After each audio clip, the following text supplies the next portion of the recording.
Welcome to the Real Estate Espresso Podcast, your morning shot of what's new in the world of real estate investing. I'm your host, Victor Menashe. This is the weekend edition where we interview notable people from the world of real estate investing. Today is no exception. We have a great guest all the way from the Renault Winery in southern New Jersey. Welcome to the show, Josh McCallen. Victor, it's a pleasure to be here. Thank you. Great to have you here. You've been here before. We've talked a little bit about the Renault Winery, which is such a gorgeous, spectacular property, and I know you're expanding beyond that first property. But maybe for folks who haven't met you yet, maybe give a little bit of your backstory and how you got to this point in your journey. So, Victor, I love that the Real Estate Espresso Podcast is clearly about real estate. And what I love about our business in the hospitality world is we are founded, our feet are on the ground, right? It's a large tracts of real estate is the foundation of our business, but the magic of making them make the investors money is by activating them and by creative ideas and then great management. So we're at Renault Winery Resort in New Jersey, right across the Pennsylvania border, very close to where you've done a lot of projects. And then we have something right outside of Annapolis, Maryland, and we do large, beautiful resorts that are built on lifestyle experiences. Of course, we love corporate travel, but we're not built for corporate travel. We're built for the getaway. And so we put ourselves right next to major cities. Quick story on my backstory. I'm the guy with the 10 kids. Very unique, I know. I'm one of two. But my lovely wife and I, married 25 years, we came into hospitality through land development 12 years ago, meaning thinking we were building a building, and then fell in love with operations of hospitality. And today we have over 300 investors in Accountable Equity, which is our private equity group, and they enjoy owning resorts. I think you would too. Absolutely. So the Renault Winery is a very storied property. If I remember correctly, Johnny Carson was the spokesperson for the winery, and it's one of the only wineries outside the Champagne region of France that is actually still legally allowed to call their sparkling wine champagne. So it's a property with a lot of history. I know there was an amazing story of how this property literally fell in your lap, but rather than focusing on that, let's talk a little bit more about what it's been like over the last 24 months. We've gone through a pandemic. You got shut down because of everything that was happening with COVID-19, and now you've had to emerge from that. You were doing construction during that time period, expanding both the food and beverage and the hospitality. What was that like with all of that uncertainty? Well, Victor, I'm so grateful you asked. We did get shut down. It was 2020. It was March. And that was the first month where we had completed our turnaround restoration project. It took us 18 months. And so even though we were open very modestly. Remember, this property is 120,000 square feet. And by the way, this is a good case study of what we do. So, when I first met you, we always told you and so many of the other great people you and I know, we're building this one as a franchise prototype. Everybody gets to see how we do it. So when we went through COVID, a couple other wonderful things became possible as pivots. One, the terrible thing of having to reduce our staff and go down to a skeleton crew. But it did prove to me, and of course I had a theory before the COVID, that weddings were resilient and weddings were an anchor business to this, that we kind of overlaid weddings at this winery resort golf course. And we said, let's go weddings and be known as one of the best operators of weddings. So during the COVID, we were actually allowed to keep selling weddings. We just weren't allowed to feed you or have you have a party.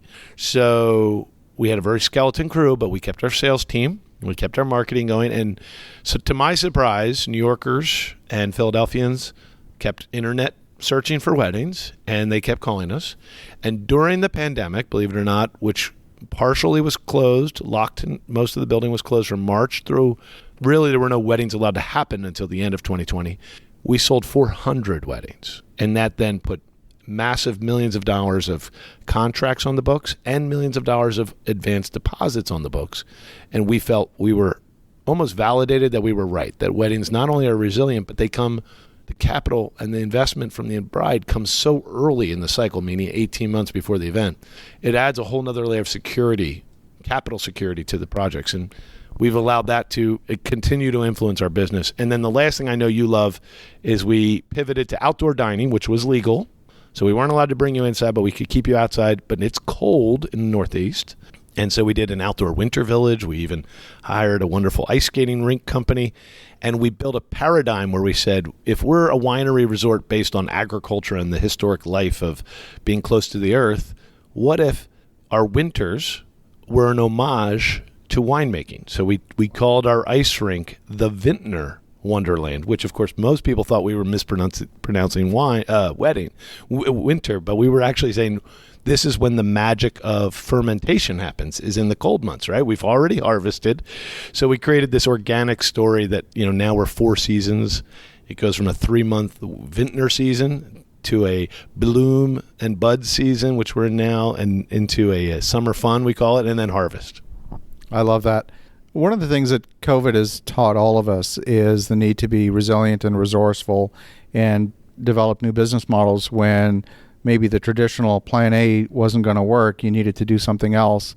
And I just love the way that you've approached this with really an open mind and said, okay, what else can we do for which the market is really going to be engaged by? And you've animated the property so many different ways.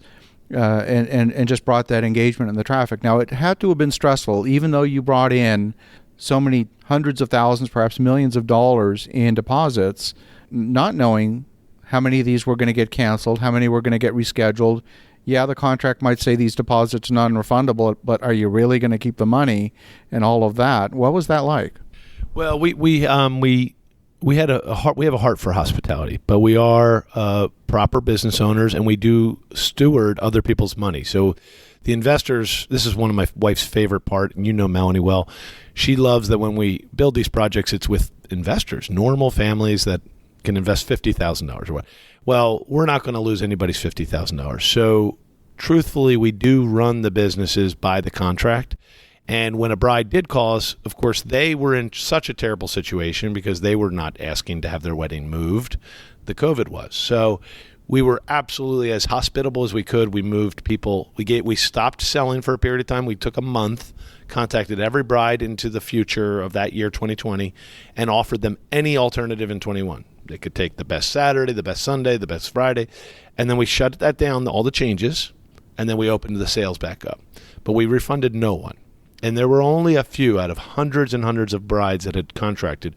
And by the way, when I say hundreds and hundreds, people say, "What? There's only 365 days in the year. There's only 50 Saturdays, 52 Saturdays."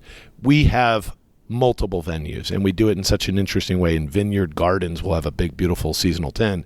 Inside the production facility where the barrels and the vats are, we'll do a venue. So we can do 5 venues at the same time. So it's unique. It's very special.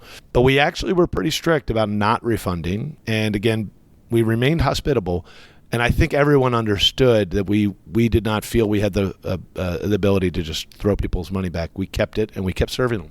That makes a lot of sense. I mean, at the end of the day, you're running a business. It's got to be a profitable business. You're stewards of your investors' money, and you have a responsibility to them.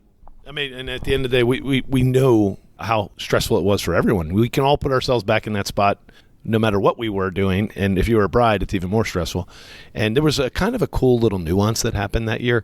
The government in New Jersey, which was relatively strict for the American states, they did allow us to do like 30-person events. So there was a period of time where we would allow the bride, or we would encourage the bride, if she wanted to keep her date now, she could, even though she wanted 150. We'd do a 30-person event for her so she got her date. And then we'd allow her to have the credit to do the other things whenever she wanted. So for some people, we ended up doing 2 weddings for some people.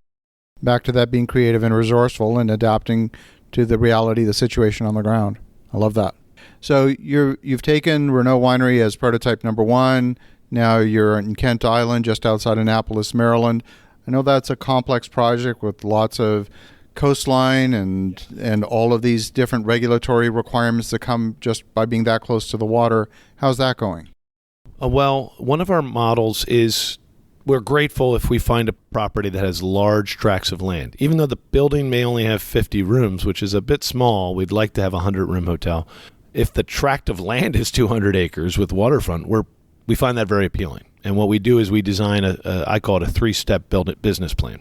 Step 1 is we will activate the buildings we own within our rights, within our buildable rights. We will fix them up. No real land development planning needed to accomplish business plan 1. Business plan 1 is what we promise the yield on. So if an investor says they want to come in and they see a pro forma, it's called business plan 1. Business plan 2 is let's expand the rooms, not in the pro forma, it's upside. Business plan 3 is let's sell a neighborhood, let's sell an estate house nearby, or let's activate a new concept. None of that's in the pro forma, and we've been pretty disciplined about that. We always call those as major wins if we get them. And the reason we don't include those in the business plan is because we haven't gotten the entitlement yet. So there's no reason to promise what you cannot do. However, we are very honest. We are planning on doing it. We are trying, but we'll see how good it goes. Waterfront is a challenge, and this is a secret. Everyone who's listening, if you've ever wanted to buy a project of any kind, I encourage you to take a page from our book and buy an old building that has entitlement rights that you could never get again. And I've been successful at that now. Whenever I did 3 beach resorts that were never allowed to be built again, but because they were there, we were allowed to restore them. Same thing we did in Maryland, so we've done it 4 times along the water. 1 time is a vineyard that had a lot of freedom, actually. But the waterfront ones, I would encourage you guys to think of that as a strategic advantage. I love that. Well, Josh, this has been great to connect with you again. If the listeners at home, if they want to connect, if they want to learn more, what's the best way? As you and I know, we put our mission in our name, just like a Real Estate Espresso podcast. Our name is Accountable Equity, 2 English words, accountableequityspelledout.com. And we have a lot of free books there, education on why resorts are a powerful strategy for portfolios. And of course, I don't have to tell you this, they're fun, but that's a great place to meet us. Fabulous. Well, Josh, great to catch up again. For the listeners at home, definitely connect with Josh at accountableequity.com. The link will be in the show notes. And in the meantime, have an awesome rest of your weekend. Go make some great things happen. I'll talk to you again tomorrow.